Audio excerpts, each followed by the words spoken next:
오늘도 우리 예배 가운데 함께 계신 주님을 찬양합니다. 주께서 말씀하신 대로 내 이름으로 한두 사람이 모인 곳에 내가 너희와 함께하리라 하신 말씀대로 오늘도 우리 예배 가운데 주님께서 함께 임재해 계신 줄로 믿습니다.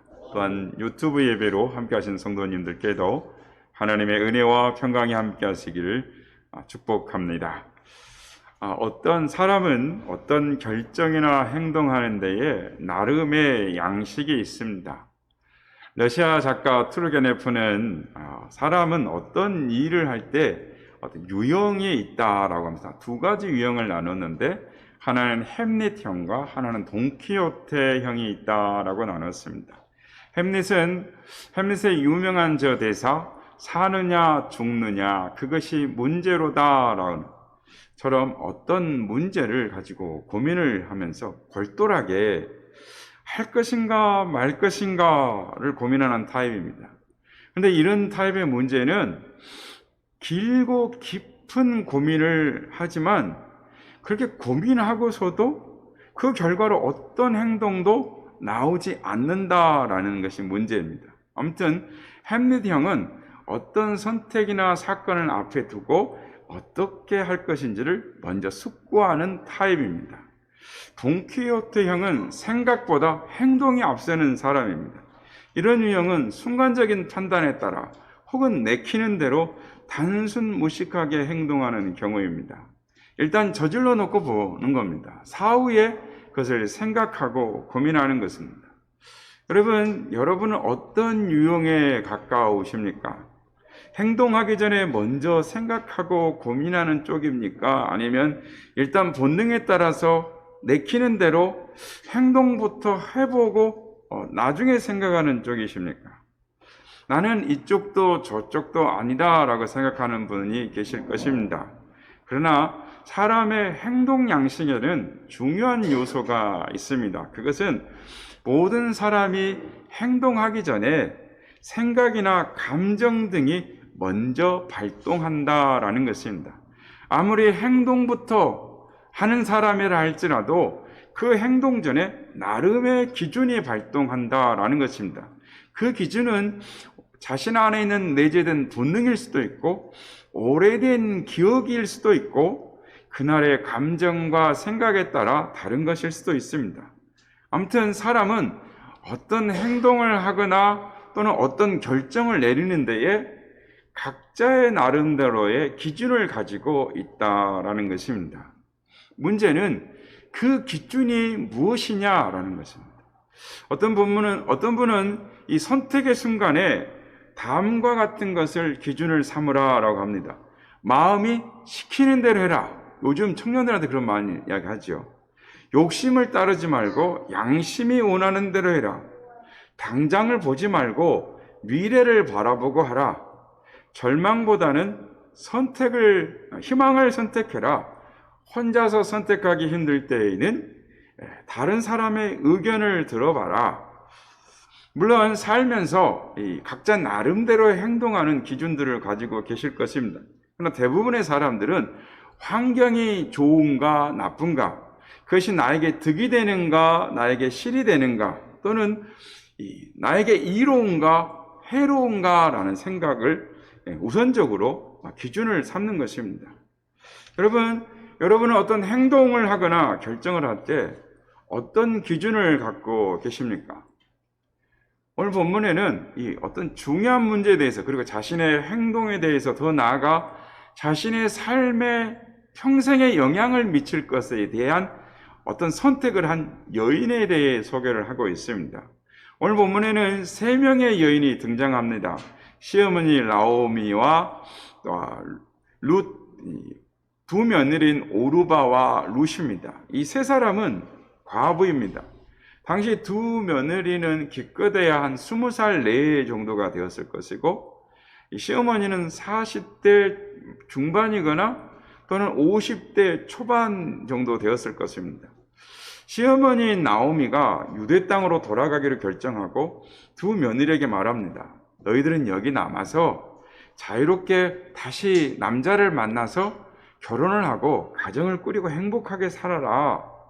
그런데 오르바와 룻은 그렇게 할 수 없다고 어머니를 붙잡고 막 웁니다. 그런데 나오미 시어머니가 간곡하게 부탁을 합니다. 여기 남아서 다른 남자 만나서 행복하게 살아라. 내가 다시 결혼을 해서 아이를 낳아가지고 애를 낳아서 너에게 줄 수 있는 기한이 있겠느냐. 나는 남자도 없다. 그러니 가서 모압의 너희 족속으로 돌아가라 라고 말을 합니다. 그래서 큰며느리 오르바는 모압에 남기로 결정을 하지만 룻은 끝까지 어머니를 이깁니다. 뜻을 굽히지 않고 남편의 고향인 유대 땅 베들레헴으로 오게 됩니다. 여러분, 이 결정은 승산 없는 결정입니다. 세상적으로 보면 손해보는 결정이고 바보 같은 결정이었습니다. 여러분, 여러분이 룻의 아버지이고 어머니라고 한번 생각해 보십시오. 룻과 나오미의 아름다운 고부관계만을 생각하지 말고 여러분이 룻의 어머니이고 룻의 아버지라고 한번, 가족이라고 하고 한번 생각해 보십시오. 그렇다면 룻이 시어머니 나오미를 따라 가겠다라고 결정할 때 어떻게 할 것 같습니까? 룻의 결정을 지지할 것 같습니까? 그래, 시어머니 가서 잘 모셔라 라고 칭찬할 것 같습니까? 끝까지 고집을 꺾지 않고 시어머니가 아니다, 가라, 나는 너하고 살 수가 없다라고 간곡하게 애국을 하는데도 시어머니 고집을 꺾고 따라간 룻을 지지해 주시겠습니까? 어떤 시각에 보면 룻이 믿음이 대단하다라고 칭찬할 수 있습니다. 그러나 여러분이 룻의 가족이라면 어떻게든지 룻을 말리고 싶었을 것입니다. 룻을 사랑하는 친구나 부모나 친척이라면 룻에게 시어머니를 따라가지 마라 라고 간곡하게 말렸을 겁니다. 오늘 본문 17절, 16절, 17절 말씀을 보십시오. 룻의 결정입니다. 제가 한번 읽어보겠습니다. 룻이 이르되 내게 어머니를 떠나며 어머니를 따르지 말고 돌아가라 강군하지 마옵소서. 어머니께서 가시는 곳에 나도 가고 어머니께서 머무시는 곳에 나도 머물겠나이다. 어머니의 백성이 나의 백성이 되고 어머니의 하나님이 나의 하나님이 되시리니 어머니께서 죽으시는 곳에서 나도 죽어 거기 묻힐 것이라. 만일 내가 죽는 일 외에 어머니를 떠나면 여호와께서 내게 벌을 내리시고 더 내리시길 원하나이다 하는지라. 이 룻의 결정이 완고했습니다. 룻의 결정은 자신의 동족인 모압과 끊어지는 결정이었습니다. 어머니의 백성이 나의 백성이 되고라고 말합니다. 또 룻의 결정에 보면 하나님에 대한 신앙도 보입니다. 룻이 하나님에 대한 신앙이 어느 정도 있었는지, 하나님에 대한 지식이 얼마나 그녀에게 있었는지는 모르나 하나님을 따르겠다라고 말합니다. 여러분, 룻이 나오미를 따르기로 한 선택과 결정이 무슨 의미인지 이해하시겠습니까? 룻은 자기가 하는 말이 무엇인지 정확하게 알았습니다. 룻이 말한 어머니께서 머무시는 곳에서 나도 머물겠나이다 말하는 것은, 이 머문다라는 말은 이 히브리어 원어로 보면 이 여관에서 하룻밤 머무는, 즉 임시적으로 머무는 것을 의미합니다. 그러니까 어머니께서 머무시는 곳에서 내가 머물렀다가 어머니께서 정처 없이 방황하시고 다른 데로 가시면 거기도 따라가서 머물겠습니다 라는 의미였어요. 룻은 알고 있었습니다. 시어머니 나오미가 그녀의 고향인 유대 베들레헴으로 돌아간다 해도 거기에 그들이 살 집이 없었습니다. 고향의 나오미가 머물 거처와 그들이 거할 농사지을 땅이 없다라는 것을 룻은 잘 알고 있었습니다. 가면 고생할 것이 훤히 보이지만 어떤 고생을 겪을지라도 자신은 시어머니를 떠나지 않겠다라고 하는 것입니다. 여러분, 이런 바보 같은 결정이 어디가 있겠습니까? 룻의 부모를 비롯해서 룻을 사랑하는 모든 사람들이 아마 룻을 반대를 했을 겁니다. 우리가 성경에 나오지 않지만 분명히 그런 사건이 있었을 것입니다. 미래가 보이지 않는, 아무것도 보이지 않는 무모한 결정이었습니다. 여러분, 무언가를 하겠다고 이 말을 하고 어떤 결정을 내리는 것은 말처럼 쉬운 것이 아닙니다. 인생을 살다 보면 어떤 결정을 내리는 것보다 그 결정을 감당하는 것이 더 어렵다라는 것을 우리는 경험하게 됩니다. 이 연애하고 이 결혼하는 것보다 결혼 서약을 지키면서 살아가는 것이 더 어렵다는 것을 우리는 삶 속에서 깨닫게 되는 것입니다. 변함없이 사랑하며 평생을 함께하는 것, 그거 어려운 것입니다. 나오미를 따르겠다라고 결정한 룻은 베들레헴에 도착하자마자 고생 시작이었습니다. 성경에는 이삭 줍는 이야기만 나와 있지만 이 성경에 외에 다른 이야기들이 있었을 것입니다. 왜냐하면 성경에서 이삭을 줍는 사람들은 최대 빈민층이었어요. 집이 없는 사람, 가장 가난한 사람들이 하는 먹고 살기 위해서 하는 행동이 이삭을 줍는 것이었어요. 아마 룻은 시어머니 나오미를 봉양하기 위해서 안 한 일이 없었을 것입니다. 일거리를 구하기 위해서 이 집 저 집 사정하며 다녔을 것입니다. 어쩌면 어떤 날은 일거리가 없어서 배를 골았을지도 모릅니다. 정말 힘들었을 것입니다. 타국 생활이 고통스러웠을 것입니다. 베들레헴의 생활은 편안하고 안락한 삶이 아니라 인내와 수고와 고단한 삶의 연속이었습니다. 룻에게 미래가 보이지 않습니다. 그녀의 삶이 앞으로 어떻게 끝날지도 모릅니다. 아마 이렇게 살다가는 나오미가 언제 죽을지 모르고 자신도 고생하다가 언제 죽는지도 어느 구석에 죽을지도 모르는 비탄의 삶으로 끝날지도 모릅니다. 여러분, 룻이 나오미를 따르겠다라는 결정을 하지 않았으면 이런 고생을 하지 않아도 됩니다. 이런 고민을 하지 않아도 됩니다. 괜히 따르겠다고 해가지고 시어머니가 가라고 그럴 때 갔으면 됐을 일을 이제 안 가고 괜히 따르겠다고 나서놓고 이제는 고민하고 수고하고 걱정하면서 고단한 삶을 계속 살아가고 있는 것입니다. 이렇게 고생하는 며느리 룻에게 시어머니 나오미가 이상하게 보이는 지시를 합니다. 타작마당을 마치고 저녁에 타작을 축하하는 잔치가 벌어질 때 타작마당의 주인인 보아스의 발 밑에 가서, 즉 잔치가 벌어질 때 목욕을 하고 얼굴에 기름을 바르고 좋은 옷을 입고 보아스가 누운 곳을 찾아가서 거기에 발치에 이불을 들고 있다가 가만히 가서 보아스의 이불을 덮으라는 것입니다. 이러한 지시는 정숙한 여인에게 어울리지 않을 뿐만 아니라 순종하기 어려운 지시였습니다. 이런 행위가 자칫하면 해픈 여자로 보일 수 있는, 망신살이 뻗칠 수 있는 그런 나오미의 지시였습니다. 그런데 나오미가 이 명령을 따릅니다. 여러분, 나오미를 따르게 한 룻의 선택을 어떻게 생각하십니까? 잘한 선택이었을까요? 어리석은 선택이었을까요?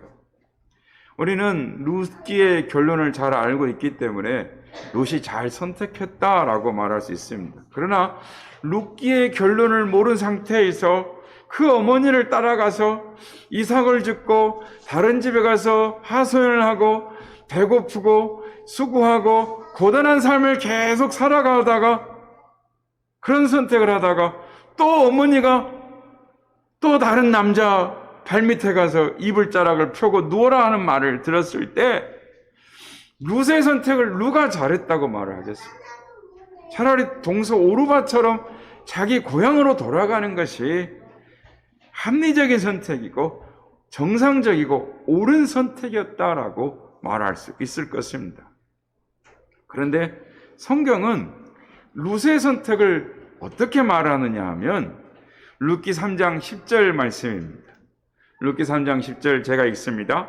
그가 이르되 내 딸아 여호와께서 내게 복 주시길 원하노라. 내가 가난하건 부하건 젊은 자를 따르지 아니하였으니 내가 베푼 인애가 처음보다 나중에 더하도다.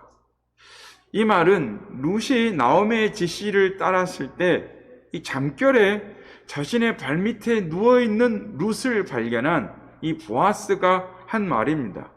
보아스는 룻의 행동과 결정을 보고서 하나님이 룻에게 복을 주시기를 원한다라고 말합니다.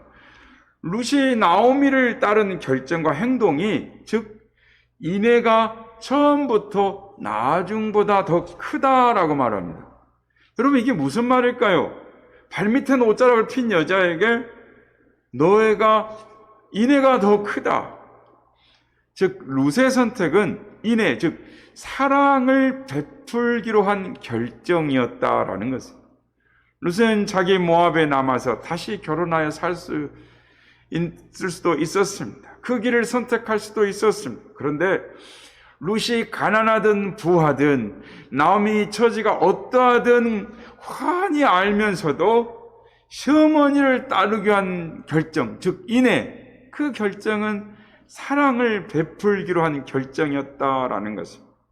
히브리 원어에 보면 이 인애라는 단어를 헤세드라는 단어를 사용합니다. 이 성경에서 헤세드라는 단어는 주로 하나님께서 하나님의 백성들을 사랑하는 표현, 끊을 수 없는 사랑, 영원히 책임지는 사랑, 변하지 않는 사랑, 하나님의 영원한 사랑을 가리킬 때 이 헤세드라는 말을 사용합니다. 보아스의 이 말은 룻이 처음에 시어머니를 따라 유대 땅으로 오기로 한 바보 같은 결정, 그리고 이기적이지 않는 결정, 승산 없는 결정, 자신에게도 도움이 되지 않고 앞으로도 도움이 될 가능성이 전무한 시어머니를 사랑하기로 결정한 결정이 하나님의 사랑과 같다. 하나님의 헤세드의 사랑과 같은 결정이었다라고 칭찬하는 것이었습니다.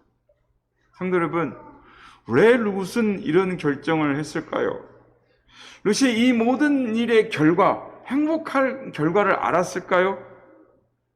그렇게 해서 결정했을까요? 결국 모든 것이 잘 될 것이라는 어떤 개인적인 하나님의 계시, 약속을 받아서 그런 일을 했을까요? 그렇지 않습니다. 룻은 자기가 처해 있는 고통스러운 삶의 현실을 벗어나기로 결정하는 대신에 그 답이 없는 현실을 껴안기로 결정했어요. 그 무엇보다도 시어머니를 사랑하기로 선택하고 결정했다라는 것입니다. 룻은 그것뿐이었어요. 성도 여러분, 이 룻의 결정은 오늘날의 사람들의 관점에서 보면 정말 어리석은 결정이요, 바보 같은 결정이었어요. 요즘 같은 사람 누가 그런 결정을 하겠습니까? 그런데 여러분, 왜 성경에는 이 룻의 이야기를 기록하고 있을까요? 하나님은 우리에게 무엇을 말씀하시기 위해서 이 룻의 이야기를 하고 계시는 것일까요? 그것은 사랑의 선택은 사랑의 선택을 부르고, 믿음의 선택은 믿음의 선택을 부르고, 의의 선택은 의의 선택을 부른다라는 것을 알게 하시기 위함이었습니다. 룻이 한 선택은 어리석은 선택이었습니다. 그 선택을 했기 때문에 룻은 계속해서 선택해야 했습니다.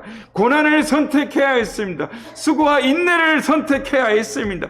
나중에는 수치를 받을지도 모르는 그 선택을 해야만 했습니다. 그런데 하나님은 이 룻의 선택을 하나님의 역사의 도구로 사용하시는 것입니다. 룻의 사랑의 선택을 통하여 하나님의 믿음의 역사가 일어나게 하시는, 하나님의 구원의 역사가 어떻게 일어나는가를 보여주기 위하여 룻의 이야기를 하고 계시는 것입니다. 지난주에도 말씀을 드렸지만 저희 가정의 화재를 통해서 놀라운 하나님의 은혜를 체험했습니다. 불이 났을 때 저는 망연자실했습니다. 모든 것이 불타버린 상황에 아무것도 없는 캄캄한 집에를 들어갔을 때 하나님 어떻게 해요? 하나님 어떻게 해요? 눈물밖에 나오지 않았습니다.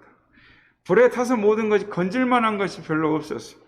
그런데 놀라운 하나님의 전화위복의 은혜를 체험했습니다. 성도님들의 사랑을 통해서 해외에 계시는 선교사님과 목사님을 통해서 국내에 계시는 목사님들과 또 교회들을 통해서 갚을 수 없는 가분한 사랑을 받았습니다. 성도님들 한 분 한 분이 생활의 어려운 중에서도 사랑을 보내주셨습니다. 개척교회 하는 목사님들이 저보다 어쩌면 우리 교회보다 더 어려울 텐데 그 목사님이 선한 일결을 위해 기도합니다. 목사님의 가정을 위해 기도합니다. 그리고 3만 원을 보내오셨어요. 우리보다 더 좋지 않는 교회 목사님이 보내주시고 선교사님들이 선교비를 쪼개서 보내주시고 해외에서 계시는 목사님들이 보내주시고 국내에 서울과 수원과 천안과 대구와 경주와 부산과 순천과 곳곳에 전국 곳곳에서 목사님들이 보내주셨어요. 성도님들의 사랑으로 집 수리비가 다 해결이 되었습니다. 그리고 하나님은 매일 하나님 앞에 하나님 우리 교회를 사용하여 주십시오. 하나님을 기쁘시게 하는 교회 되게 하십시오. 하나님 선한 사업을 하게 해달라고 기도했는데 선한 사업을 할 수 있는 마중물 같은 하나님 몇 평 되는 상가라도 하나님 보증금을 주시면 하나님 저희들이 선한 사업 하겠습니다.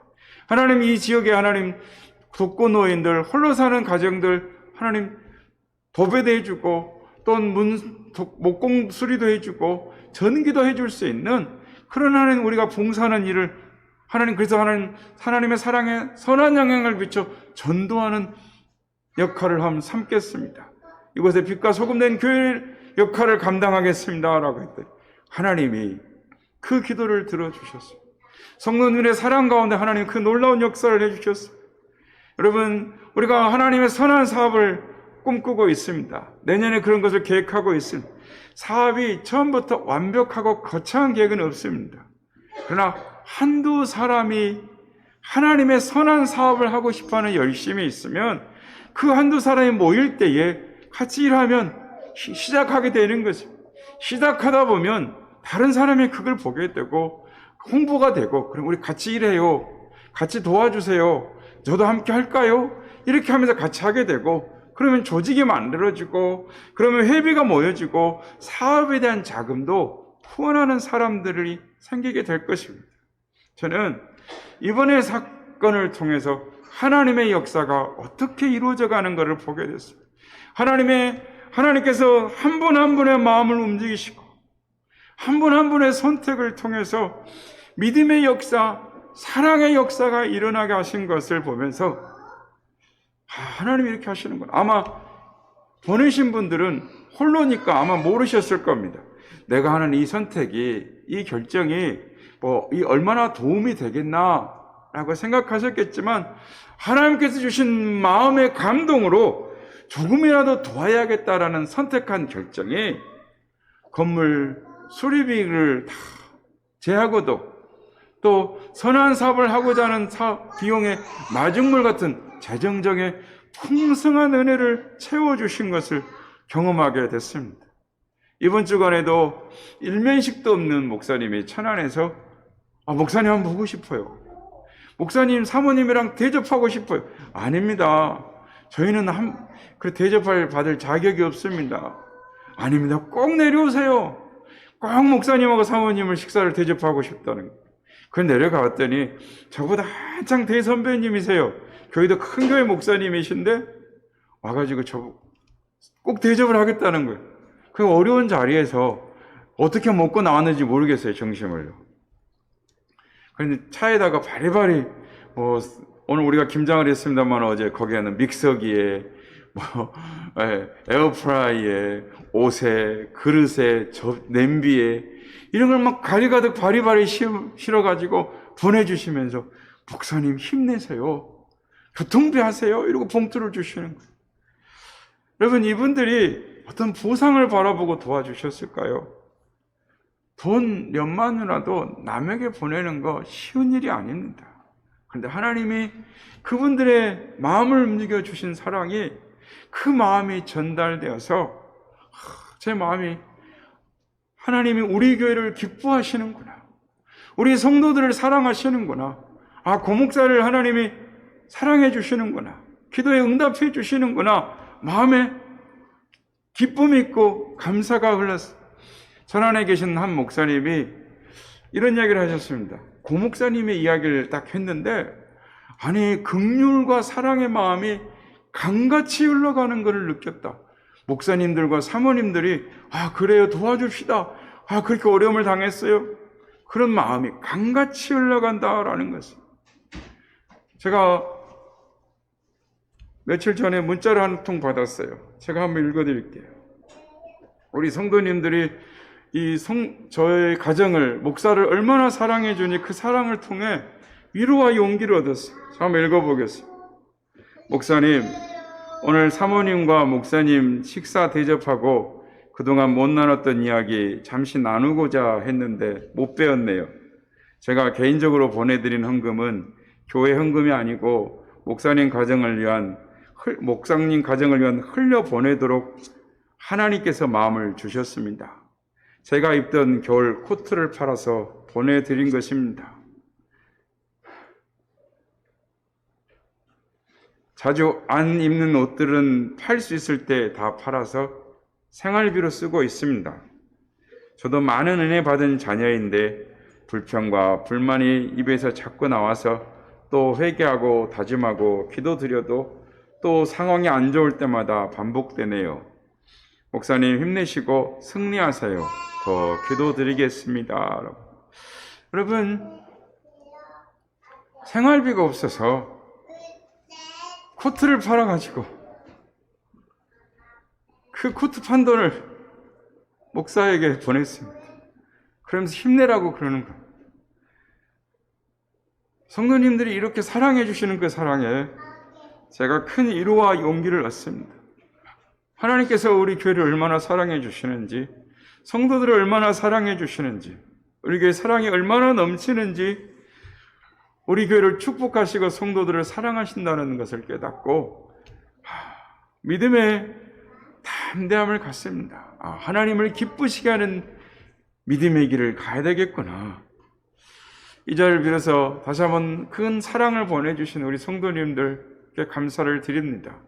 그 사랑이 있어서 저희 가정의 어려움을 이기고 또 하나님의 선한 사업을 할 수 있게 하나님이 주신 마중물을 하나님 부어주신 은혜를 체험할 수 있었습니다. 이 방송을 통해서 또한 우리 교회를 사랑해 주시고 기도해 주신 타 교회 목사님들, 또 성도님들, 장로님들께도 감사의 말씀을 드립니다. 여러분들께서 보내주신 그 모든 후원들은 하나님의 선한 사업에 사용하도록 하겠습니다. 다시 말씀으로 돌아가 보면 룻의 믿음의 행동이 보아스의 믿음의 행동으로 이어지는 것입니다. 믿음의 선택이 믿음의 선택으로 이어지는 것입니다. 사랑의 선택이 사랑의 열매를 맺게 하는 것입니다. 하나님의 구원의 역사가 이루어지고 성취되어져 나가는 것이었습니다. 보아스가 성문 광장에서 엘리멜렉에게 가장 가까운 친족을 찾아서 장로들 앞에서 기업 물을 것을 요청합니다. 그러나 이 기업 물을 친족은 엘리멜렉 집안의 기업 물게 됨으로 말미암아 떠안게 될 경제적인 손해로 말미암아 기업을 물으지 않고 그 권리를 포기하겠다라고 합니다. 그 책임을 포기하겠다는 것입니다. 이 사람은 룻기에서 등장하는 인물 중에 가장 똑똑한 사람입니다. 그는 손익에 밝은 사람이었고 상황 판단이 빨라서 결코 손해를 보지 않는 사람입니다. 오늘날의 관점에 봐도 이 사람은 현명한 사람일지도 모릅니다. 세상에서 손해보는 결정을 하는 사람을 찾아보기가 어렵습니다. 일부러 승산 없는 선택을 하고 손해보는 결정을 하는 사람은 없습니다. 그런데 보아스가 자신이 손해볼 일을 선택한 기업 물을 자의 권리를 그 사람이 포기하자 신속하게 자신이 책임을 지고 기꺼이 담당합니다. 승산 없는 선택을 합니다. 성도 여러분, 룻과 보아스가 내린 선택과 결정의 공통점이 무엇인지 보이십니까? 그것이 무엇입니까? 바로 헤세드를 베푸는 것입니다. 보아스의 선택은 대책 없이 시어머니를 따라 유다 땅으로 가겠다고 선택한 룻의 선택과 같습니다. 룻이 자기 시어머니의 나오미에게 인애를 베푼 것처럼 보아스 또한 동일하게 하나님의 은혜를 룻과 나오미에게 베푼 것입니다. 룻과 보아스, 이 두 사람은 계산이 빠르지 않는 소위 바보 같은 사람들이었어요. 그런데 여러분, 하나님이 이런 사람들을 통하여 하나님의 구원의 역사를 이루어 가신다라는 것입니다. 여러분, 하나님의 구원의 역사는 믿음의 선택, 사랑의 선택을 한 사람들을 통하여 이루어져 간다라는 것입니다. 다윗의 가문을 통해 예수 그리스도께서 이 땅에 오셨습니다. 보아스와 룻이 결혼해서 낳은 아이가 오벳입니다. 오벳은 다윗의 할아버지입니다.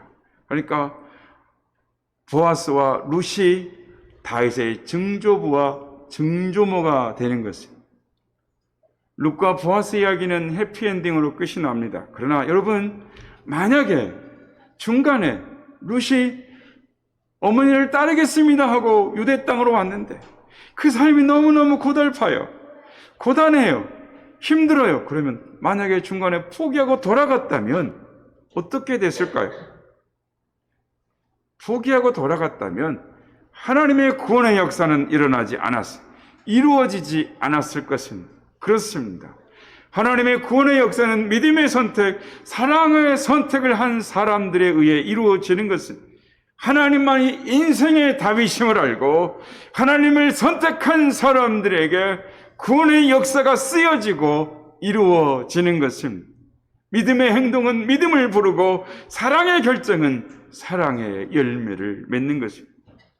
달란트 비유에서 알 수 있듯이 5달란트 받은 사람은 5달란트를 남깁니다. 2달란트 받은 사람은 2달란트를 남깁니다. 1달란트 받은 사람은 그 달란트를 땅에 묻어 넣었습니다. 어떤 사람은 5달란트를, 2달란트를 남기는데 왜 어떤 사람은 1달란트 받은 것마저도 빼앗기는 일이 발생하는 것입니까? 어떤 선택을 했느냐에 따른 결과인 것입니다. 성도 여러분, 우리는 어떤 선택을 하며 어떤 결정을 하며 살아가고 있습니까? 룻과 보아스의 결정은 하나님을 생각하지 않고는 할 수 없는 결정입니다.